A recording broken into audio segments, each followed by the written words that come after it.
I'm Madeline Carter, 39 years old, and I was once the chief strategy officer at one of the fastest-growing healthcare tech companies in America. Just after I presented our revenue growth, crossing the $54 million mark with applause still echoing in the boardroom, the new CEO stood up and fired me in front of the entire executive team. No warning. No clear reason. Just one cold sentence: we need a new vision. I walked out of that room in silence, but what they didn't know was I had quietly prepared for that moment nearly a year earlier. Have you ever been pushed out of something you helped build? Cast aside without a chance to explain? Leave a comment below if you've ever felt that way. And don't forget to like and subscribe, because what seemed like a career-ending dismissal was actually the beginning of something no one saw coming. I joined Neurovate back when the company didn't even have its own office, just a rented room for people and a whiteboard covered in messy, half-formed ideas. I remember my first day like it was yesterday. It was freezing in Boston, my shoes still wet from the previous night's snowstorm, but Ethan, the founder, looked at the chaos like he could already see the future shining through it. Ethan always called me the company's data backbone. While he focused on investor relationships and product strategy, I was the one who designed everything, from the first line of code to the entire internal systems infrastructure, clinical data integration, user security, and the algorithms analyzing patient behavior. Every single line of code, every system diagram, every 2 a.m. emergency call to patch bugs. That was me. And I never complained. I loved the work. Loved knowing I was building something that not only functioned well but could actually save lives. Everything began to shift when Ethan had a stroke on a business trip to San Francisco. He could no longer lead and had to hand over full authority to the board while stepping away completely. The whole company panicked. A new investment deal stalled, the dev teams scattered, finances took a hit. I still remember the look on the directors' faces during that emergency meeting, like they were standing at the edge of a cliff and no one knew what to do next. I stepped up, not for glory but because I couldn't let something I believed in fall apart. I sat down with the CFO to audit every dollar, reconnected with hesitant investors, and restructured the dev teams into something leaner and more agile. We cut everything we could. I even went without pay for 3 months just to keep the core engineering group intact. And through all of that, no one suggested putting me on the board. I didn't need recognition. I just wanted to be heard, acknowledged as essential. But to them, I was the technical one, the operator, the one who kept the systems running, not someone with vision. Then came Ryan Beckett. He was a fund guy.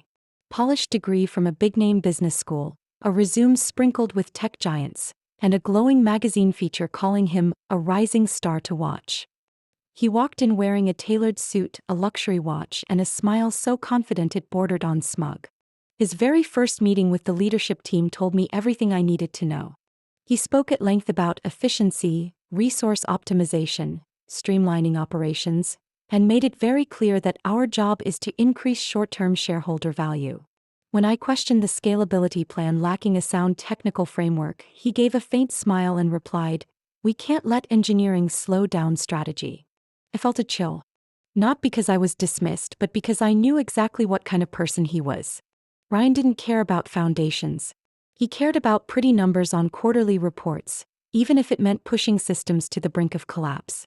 The silent changes came quickly. I was no longer invited to strategy meetings. Documents I'd authored were edited without my knowledge. Projects I was leading were reassigned to new blood, people who had never touched our infrastructure. One Friday afternoon, I passed by a meeting room and overheard Ryan speaking with an investor. He said, "We're transitioning roles from legacy staff to those with fresher perspectives. Madeline's great with processes, but she's too attached to the old system." Old system? I stood there. Didn't knock. Didn't walk in. I just listened to them redefine 6 years of my work into 2 words: old system. I went home that night in silence. Skipped dinner. Sat in the dark. Not to cry, but to think, to calculate. Because I knew if I confronted him head-on, I'd only become another obstacle to remove. I needed another strategy, not revenge but preparation for the day they forgot who kept their system breathing. I opened my laptop and dug through notes I'd saved nearly 2 years ago. A shelved project. An opportunity one once considered but never had time to pursue. And I wasn't letting it go again. Because when people like Ryan arrived to dismantle the core, I'd be the one to build a new one. stronger, smarter, and untouchable unless they asked permission. Just 3 days after Ryan called my work an old system, I began to plan. Not out of anger, but with precision and patience. This wasn't about wounded pride. This was about control.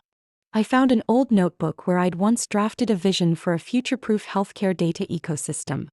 Neurovate might not need me anymore, but the entire industry was still racing toward the very framework I'd helped shape. And they were all still too dependent on one critical link: Neurosync Inc. Neurosync was the sole provider of real-time imaging AI for the surgical devices Neurovate had been scaling across hospitals. Without it, those machines were nothing more than expensive boxes. I had personally led the integration of Neurosync into Neurovate's system, so I knew better than anyone that they couldn't just replace it overnight. The CEO of Neurosync was Elliot Crane, an old friend from MIT. Back then, I specialized in biomedical data security while Elliot immersed himself in machine learning and interventional hardware. We once pulled 3 all-nighters together to finish our dual thesis. Then life pulled us in different directions. He launched a medtech startup and I built enterprise integration systems. One late Monday night, I texted him. I knew he'd still be online. Some habits never change. Elliot, if you've got time this week, I'd love to meet for coffee. It's personal, but serious. 10 minutes later, he replied with a single line: Wednesday, 4 o'clock, same place. That afternoon, it rained lightly in Boston. The smell of coffee at our old haunt brought back years of memories. Elliot walked in wearing the same kind of worn coat and tousled hair he always had. Madeline Carter, he raised an eyebrow. When did you fall off the radar? I didn't fall off, I smiled. Just changed course. I didn't waste time. I told Elliot everything, not as someone desperate to return to the market after being fired, but as a strategist reshaping the game. I outlined the plan to build a new company, an independent entity not bearing my name, but holding technical leverage beyond anything else in the field. I described the goal: to create a smart healthcare infrastructure where data, devices, AI, and user interface were aligned from the core. And then I said it. I wanted to acquire Neurosync. Elliot stayed quiet for a long while, spinning his coffee slowly in his hands. You're not joking, are you? No, I said, looking straight into his eyes. I want to protect the soul of this technology before it gets twisted by people who don't understand patients or real medicine. Elliot nodded slowly. He didn't need much time to realize I wasn't just buying a company. I was building a foundation strong enough to survive beyond the control of people like Ryan. I've been squeezed by big partners forcing prices down, he admitted.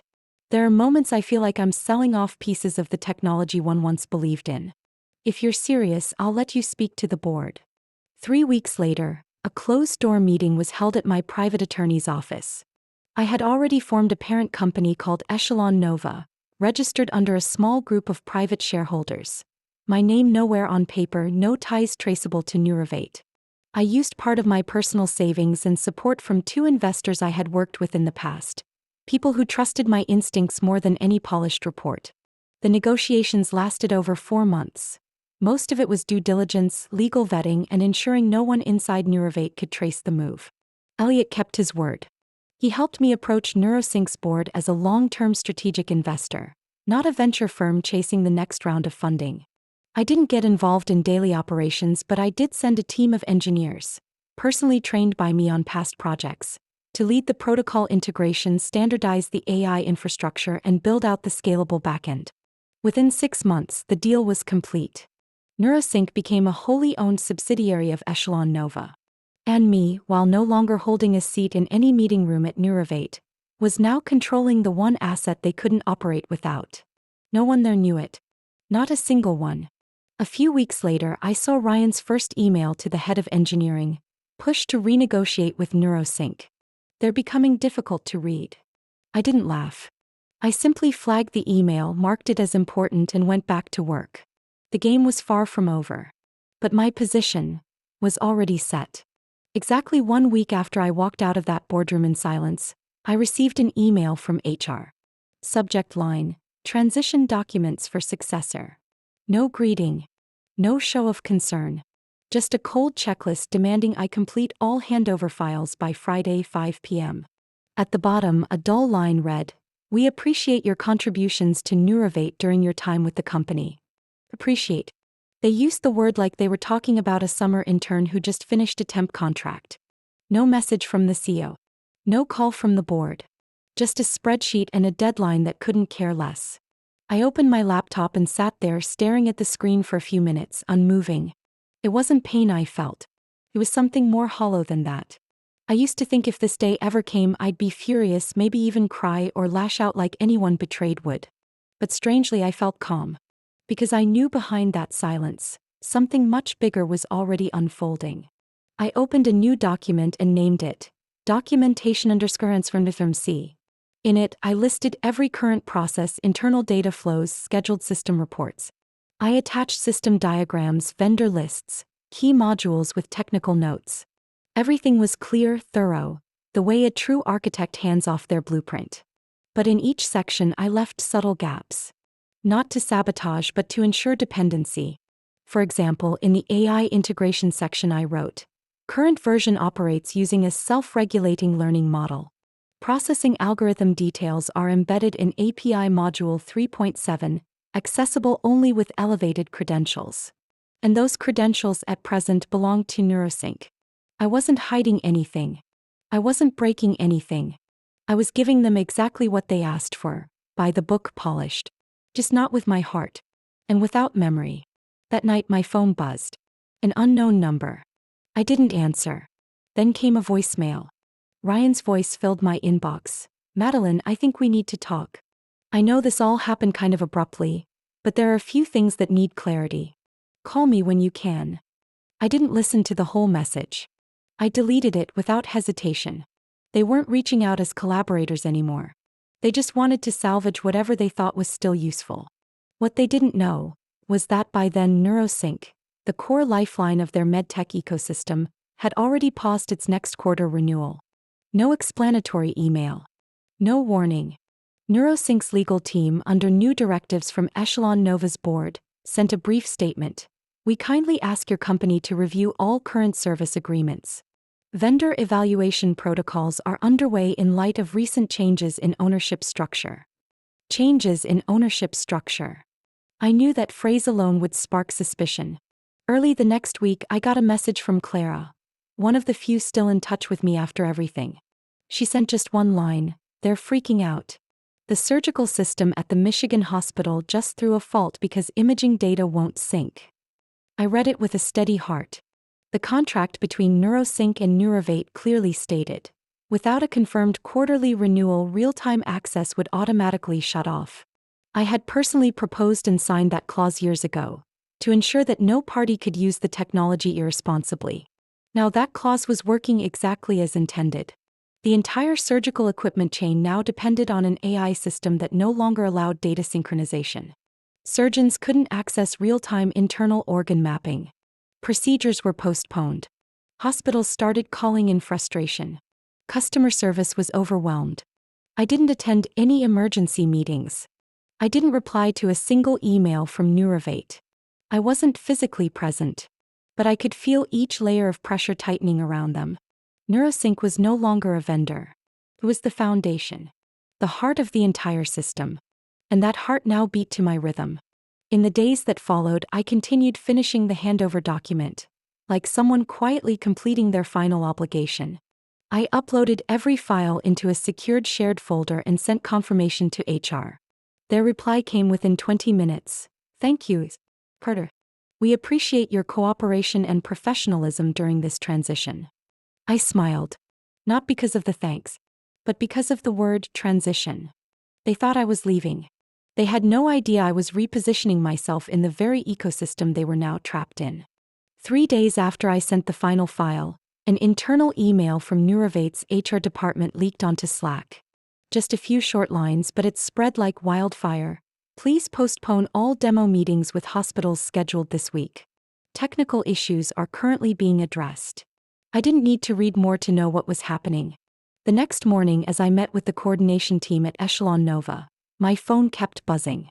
Clara's urgent text popped up. The emergency surgery unit in Chicago had to shut down. Can't pull data from NeuroSync. Regional director just got called back to HQ. I looked up at the screen in our meeting room. On the real-time operations map, 8 hospitals were now marked as offline, surgical AI system unavailable. Beneath each red dot was a very clear alert: unable to connect to NeuroSync server, authentication request failed. I hadn't issued any shutdown. I didn't need to. It was the system's automated protocol when a service contract wasn't renewed on time, a deadline I had deliberately let pass without reminder. That evening, an internal report from Neurovate leaked online and spread across the tech community within hours. A veteran journalist from Healthcare Logic, Derek Lowe, published a lengthy article. One paragraph made me pause mid-sentence. Sources indicate the disruption in Neurovate's surgical AI services stemmed from a sudden change in the ownership of their core technology vendor, NeuroSync Inc. Legal filings confirm that NeuroSync has recently been acquired by an entity named Echelon Nova Holdings, based in Boston. My eyes locked on the next line. Within the internal transfer documentation released under compliance law, one name stood out clearly: Madeline Carter, Chief Executive Officer, Echelon Nova. I didn't speak. I didn't respond to the press. I didn't post or clarify anything. I just kept working as if nothing had happened. But my phone wouldn't stop ringing. The first call was from Michelle, my legal counsel. "Madeline, you're about to have a wild week," she said with a half-laugh, half-sigh. "Reporters have already camped outside the old NeuroSync office in Cambridge. One news outlet's even asking for a live interview with you tonight." I shook my head and declined. Not the time. Let the facts speak for themselves. Less than 24 hours later, Neurovate began to feel the first shockwaves. 3 engineering directors, people who had worked directly with me, submitted their resignations. Their files stated the same reason: loss of confidence in current leadership and lack of transparency in operational direction. Across the internal network, the chatter erupted. Some employees refused to believe I was behind the acquisition. A few suggested it was pure coincidence, that my name appeared because I had previously worked with NeuroSync. But then a photo of me shaking hands with Elliot at the ownership announcement was leaked by someone inside. There was no doubt left. Clara texted me again. The entire DevOps team walked out mid-strategy meeting. "Ryan's completely losing control." I didn't respond. I didn't need to. That afternoon, I got a call from an unlisted number. I sat and watched the screen ring. Not because I didn't know who it was, because I knew exactly who it was. "Ryan." I let the call go to voicemail. 2 minutes later, a short email popped up. "Madeline, I hope we can still talk like 2 adults. I'd like to meet as soon as possible. We need to resolve this properly." Resolve this. I thought about how he spoke to me during that quarterly meeting. How he dismissed me publicly from the role I held with sweat, sleepless nights, and loyalty. And now, realizing that seat meant nothing without the foundation I had built, he wanted to speak again, like 2 adults. I forwarded the email to Michelle. "Tell him that any communication must go through legal counsel. And if a meeting happens, it will be conducted formally between 2 separate entities." That afternoon, I stood in front of Echelon Nova's operations dashboard, watching the data flow charts from hospitals. Traffic from Neurovate had dropped to nearly 0. But under inquiry requests, a list of hospitals, many I had spent years trying to win over at Neurovate, were now all flagged, requesting demo of new licensed NeuroSync system. I stepped back and observed quietly. Clara sent another message. "The rumors are all over the internal channels. People are saying you took the heart of the company. A few are calling you the only one brave enough to do what everyone else was afraid to." I didn't need praise. But I did need the truth to be seen clearly. And now I could feel that clarity beginning to emerge. Not through loud vengeance, not through statements, but through the quiet unraveling of the very system that once cast me out. They had simply forgotten. I never leave empty-handed. One weekday afternoon, just as I wrapped up a product review session with the engineering team, Michelle stepped into the room, eyes sharp and raised slightly like she was bracing for something. "Madeline," she said, placing an iPad on the table. "The office of the chairman of the board at Neurovate just sent a formal request for a private meeting. Off the record. No press. No observers. They say, it's to clarify matters concerning the NeuroSync acquisition." I glanced at the email subject line: "Request for confidential consultation, strategic implications." The sender was Thomas Albright, chairman of the board. A man I'd met a few times in the early years, back when Ethan was still leading Neurovate. He was always reserved, measured, but his eyes often spoke more than his words. "Do we have a location?" I asked. "Private meeting room, 30th floor of Halworth Tower. Friday morning, 9 o'clock. They want to speak with you before the full board convenes next week." I nodded. "Confirm it. And remind them legal representation will be present and everything will be documented." On Friday morning, I walked into the lobby of Halworth Tower in a deep navy suit, wearing a small pearl pin my mother gave me after her final business trip before retirement. Not to show power, just to remind myself that I was entering with dignity intact. The receptionist led me into a large room, dark oak floors, heavy curtains drawn against the light. 6 people were already seated. Thomas rose as I entered and extended a polite hand. "Thank you for coming, Madeline. We know your time isn't exactly free." I sat down and opened the folder in front of me, placing it squarely in the center of the table. "This contains all documentation regarding the acquisition of NeuroSync Incorporated, including shareholder meeting minutes, transfer contracts, confirmation from the Massachusetts Exchange Commission and third-party audit reports. All actions took place after March 15th. The date I officially ceased to be employed at Neurovate." The room fell quiet for a few beats. One board member, an older man with gray hair seated beside Thomas, flipped through several pages, then looked up at me, studying every word without saying a thing. "You know," he said in a deep voice, "Ryan told us you were an obstacle, that your strategy was too cautious and slowed down growth. But looking at what's happening now." He paused, exhaling slowly. "It seems the problem wasn't you." I didn't respond right away. I simply slid a second folder to the center of the table. "This contains the new licensing terms for all integrated services of NeuroSync, now owned by Echelon Nova. These terms will apply next quarter to any partners without a newly signed agreement by the 10th. Thomas opened the folder, his eyes scanning the bold text. A younger board member leaned over to whisper something in his ear. When they reached the line, "License fee, increase of 212%, all 6 members visibly tensed. "You're asking for triple the previous cost?" "It's not a request," I corrected softly. "It's the new pricing model for a core service with exclusive features, plus maintenance, team training, personalized integration and advanced access privileges. Previously, Neurovate was given a discounted rate under a model I designed myself. That model no longer exists." Another member asked, "There's no room for negotiation?" "I'm afraid not. Unless..." I paused and opened another file. "Unless Neurovate accepts an alternative, becoming a strategic partner of Echelon Nova. That means we would acquire 25% of operational equity in exchange for long-term integration priority, a fixed 3-year pricing structure and internal technical support." "You mean..." "The choice is yours. Pay market price like every other client. Or join us as part of the new ecosystem we're building." Thomas looked at me for a long moment. Then he leaned back in his chair, fingers tapping lightly on the table. "Madeline, do you realize this will trigger a domino effect? You built this system. You know that without NeuroSync many of our major partners will walk." "Yes," I answered, holding his gaze. "I understand perfectly. Because I was the one who kept it from falling apart when all of you were still hesitating over critical decisions." No one pushed back. The room fell silent, the air thick but not confrontational. Just the truth sitting quietly on the table, impossible to deny. I gathered the folders and stood. "I'll expect your decision by Monday."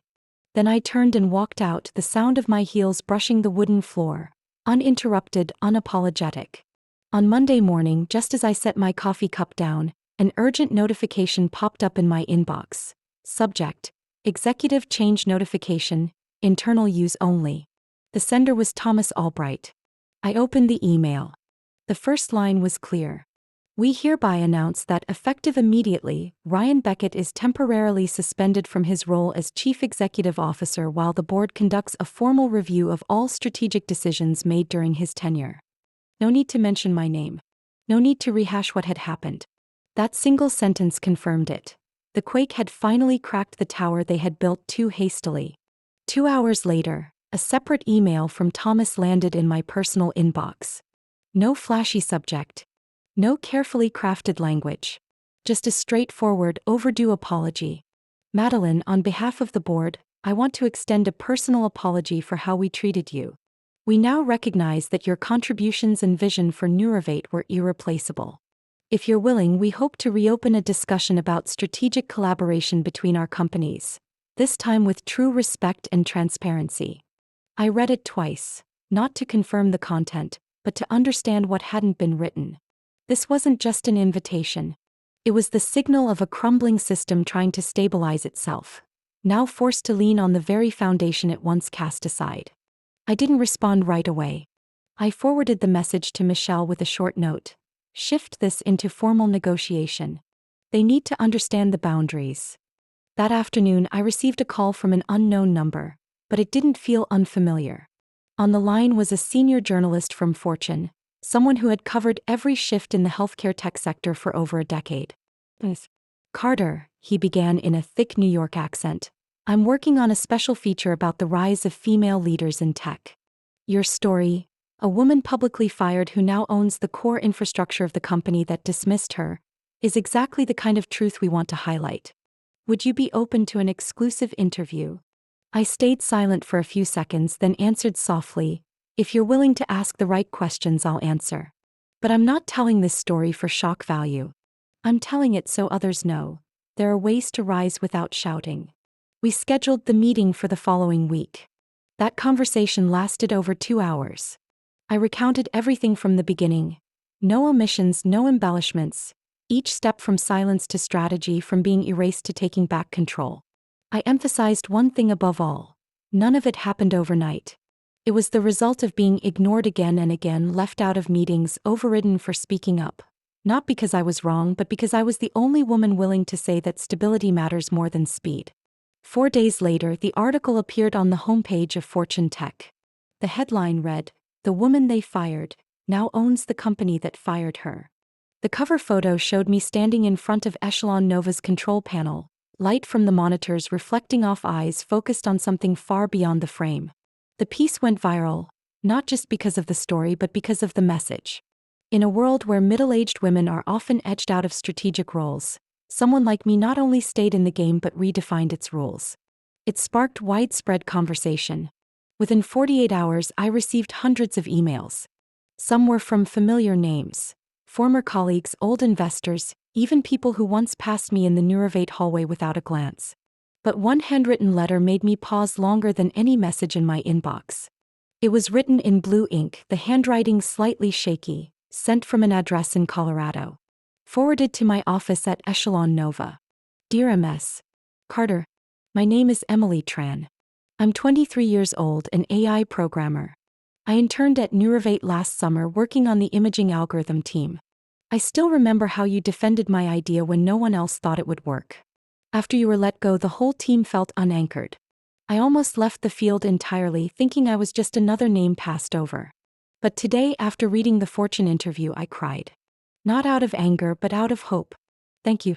Thank you for not giving up so people like me can still believe we belong somewhere in this world.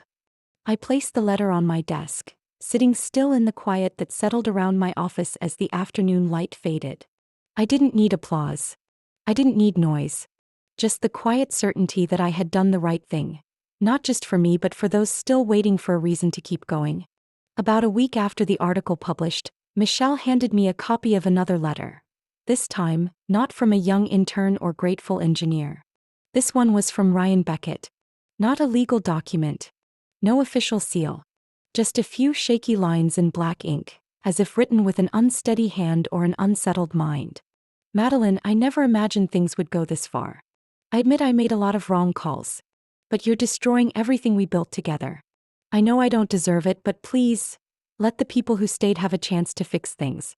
I'm not apologizing to save face. I just hope you stop before everything crashes.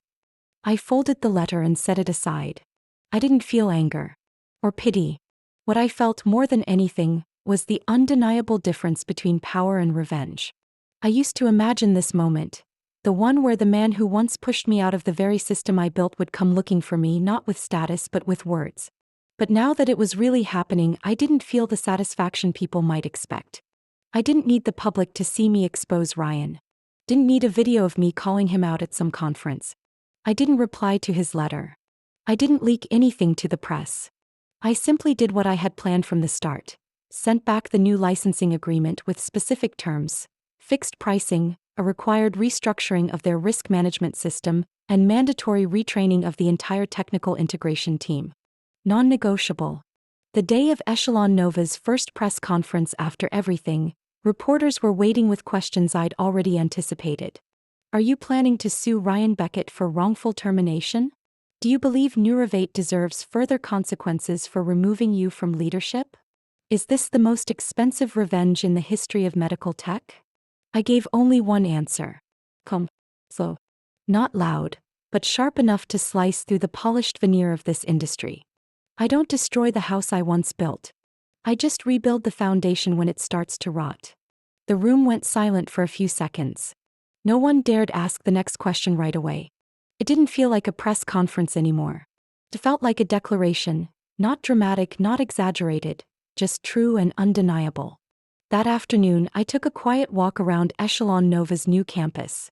New desks were being fitted with equipment, a colorfully hand-drawn monthly roadmap was pinned to the board, and the UI design team was deep in a glass-walled meeting room, technical discussion layered with bursts of laughter. Michelle stepped out of the elevator carrying a thick folder. Need me to sign anything? I asked. No, she shook her head. You should just know that in the latest contract, Neurovate accepted all the terms. And they just wired the first payment. I didn't react right away. I simply nodded. They've figured out what they need to keep. And who holds it? Michelle added quietly. They thought they could run a company with reports, but they forgot the one thing reports never capture: the heart. I turned to her. Do you think that's the only thing they learned? Michelle gave a soft laugh. No. But at least this time they can't pretend not to see it. That night, I received a message from Clara. I just left a systems transition meeting. Someone said they'd never seen anyone manage a crisis so quietly, but so visibly, like you did. I read it, set my phone down, and looked out the window. City lights blinking. Not loud. Not flashy. But steady. Just like the way I chose to move, not for revenge but to stay focused. I didn't need to bring others down to rise. I just needed to build strong enough that no one could deny I belonged. One Friday morning, as I was reviewing internal performance dashboards for the systems development team, my phone buzzed. A message from the market strategy team. Madeline, Johnsfield Hospital just officially signed a contract with Echelon. 2 more branches are waiting to finalize this weekend. I read the message not with surprise but with something deeper. Johnsfield had been Neurovate's biggest partner for years. Back when I was Chief Strategy Officer, I had to explain every cost line, every performance column, every surgical simulation just to get a follow-up meeting. Now they had come to Echelon Nova themselves, asking to use the very system I'd been shaping since the earliest days. And they weren't the only ones. Within 3 months, 5 major hospitals, including 2 national biomedical research centers, had signed official partnerships with Echelon. All of them had once been strategic partners of Neurovate. Michelle looked at me during a team meeting and said with a quiet smile, "No one leaves something familiar unless the person offering the new path really understands the value of what came before. And you didn't just preserve that value, you elevated it." A week later, I received an invitation from the organizers of the Global Women in Tech Conference. It was signed by Dr. Elaine Marchand, a woman whose speeches I never missed back when I was a student at MIT. "We would be honored if you agreed to be the keynote speaker at this year's conference." Suggested topic: You're not replaceable, they just don't know what you're holding. All of us believe. It's your line that this industry needs to hear. I stayed quiet for a long time after reading it. Not because I hesitated, but because I realized I had once needed to hear that line myself. During the years I sat quietly in the back row, writing plans others would present, sketching strategies others would claim. I nodded to myself. It was time to speak, not about me but for all the women still waiting to be seen. On the day of the speech, the main hall of the Grand Boston Conference Center was full.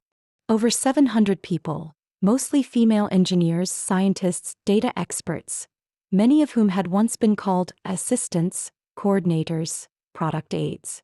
When I stepped on stage, the room didn't erupt.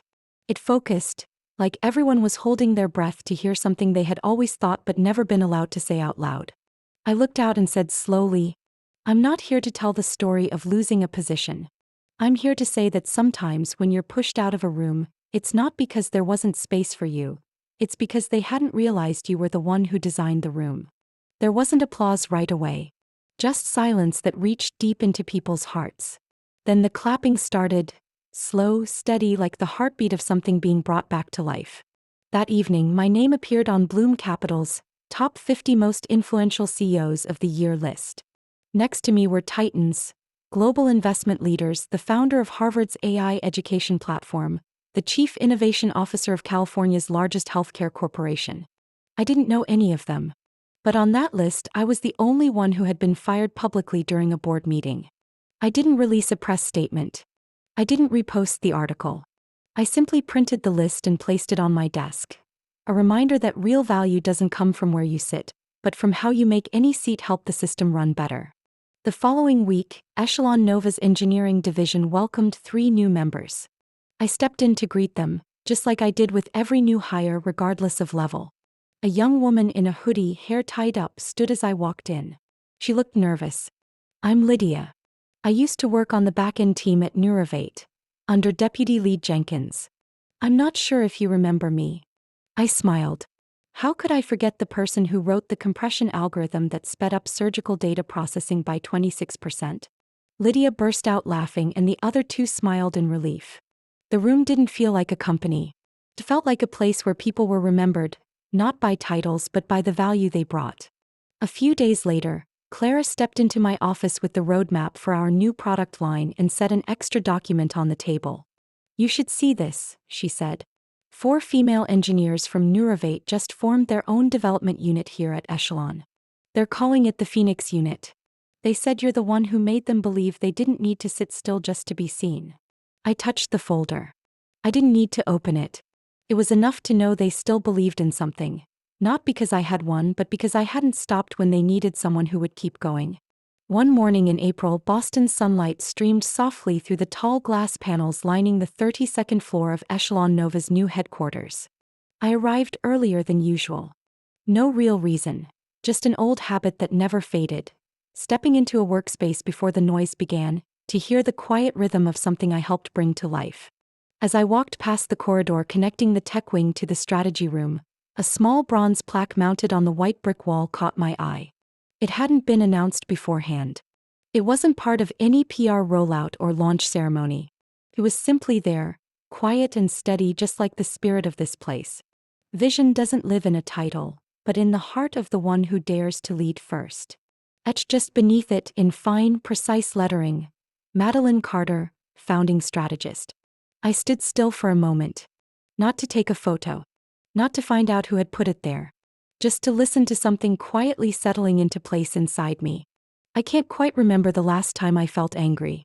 That emotion had long faded, dissolved into crisis meetings, late-night debugging sessions with the tech team, and contract negotiations I was once told I wasn't qualified to lead.